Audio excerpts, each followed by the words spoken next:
ఆంధ్రప్రదేశ్ రాజధానిగా అమరావతి చట్టబద్దత బిల్లును కేంద్ర హోంశాఖ సహాయ మంత్రి నిత్యానందరాయ్ రాజ్యసభలో ప్రవేశపెట్టారు. బిల్లుపై చర్చను కాంగ్రెస్ సభ్యురాలు రేణుకా చౌదరి ప్రారంభించారు. బిల్లు ప్రవేశపెట్టడం రైతుల విజయంగా అభివర్ణించారు. రాజధాని ఉద్యమ సమయంలో రైతులను, మహిళలను తీవ్రంగా హింసించారని రేణుకా చౌదరి గుర్తు చేశారు. రాజధానిపై అస్పష్టత వల్ల పెట్టుబడులు వెనక్కి వెళ్లాయన్నారు. విభజన చట్టంలో ఆంధ్రప్రదేశ్తో పాటు తెలంగాణకు ఇచ్చిన హామీలను ఇప్పటి వరకు కేంద్ర ప్రభుత్వం అమలు చేయలేదని ఆమె విమర్శించారు. 12 years of policy paralysis of the central government, the hypocrisy where they supported the then CM's demand for 3 capitals. Have you ever heard of it? So what happened? Andhra did not have any capital for 12 years. That promised national institutions. Where is it in the full ecosystem, sir? It promised a major port at Dugrajpatnam, not delivered. Steel plant in Kadapa, vanished. Promised railway zone, it is now coming limping along after a decade.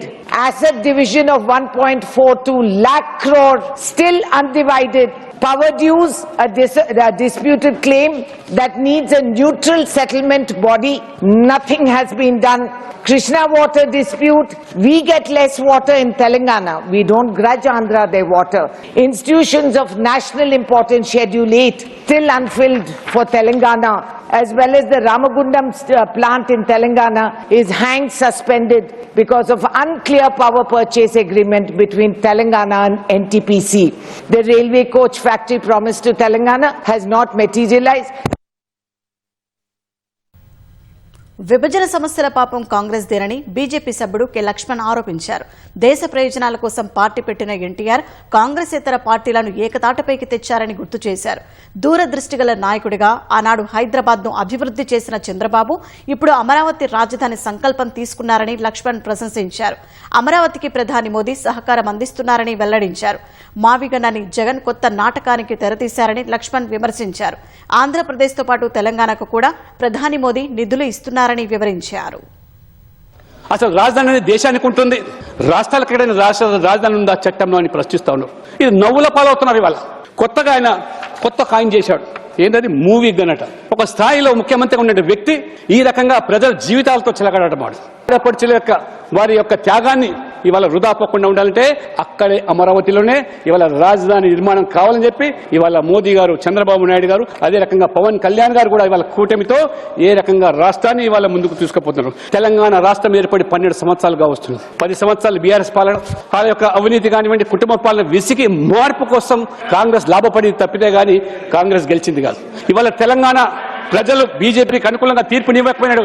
Modi గారు మూతబడ్డ రామకొండ నిర్వాళ్ళ కర్మాగారం తెరుపు కానివ్వండి, హన్మకొండలో vegan factory కానివ్వండి, వాళ్ళ తెలంగాణలో railway కోసమే 7,000 కోట్ల రూపాయలు, జాతీయ రహదారులకు ఇవాళ 1,80,000 కోట్లు. నరేంద్ర మోదీ గారు పెద్ద మనసుతో ఇవాళ తెలంగాణకు మాత్రమే 12 లక్షల కోట్ల రూపాయలు ఇవాళ నరేంద్ర మోడీ ప్రభుత్వం ఇచ్చింది. బిల్లుకు మద్దతిచ్చిన బీఆర్ఎస్ ఎంపీ సురేష్ రెడ్డి కాళేశ్వరం ప్రాజెక్టుపై కేంద్ర మంత్రి సీఆర్ పాటిల్ చేసిన వ్యాఖ్యలను ఖండించారు. 1,00,000 కోట్లు నదిలో కొట్టుకుపోయాయని కేంద్ర మంత్రి చెప్పారని, వాస్తవాలేంటో తెలుసుకోవాలన్నారు. కాళేశ్వరం ప్రాజెక్టు అంటే కేవలం ఒక డ్యాం మాత్రమే కాదని, ఒక డ్యాంలో 2 పిల్లలు మాత్రమే కుంగితే మొత్తం ప్రాజెక్టు వృధా అన్నట్లుగా మాట్లాడారని ఆరోపించారు.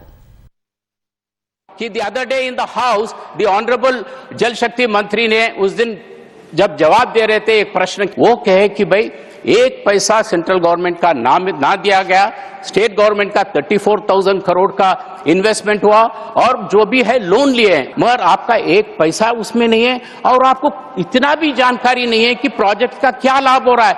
आप यहाँ बयान दे दिए कि 1 लाख करोड़ एकदम got washed away. In my view, it attracts the privilege of the house for the honorable minister to mislead this august house by saying 1 lakh crores of Kaleshwaram project got washed away. And I request the government to correct the facts. When they said 1 lakh crores got washed away, we seriously object to it. You kindly delete it from the records or ask the minister to apologize. Otherwise, it will be a breach of privilege, sir.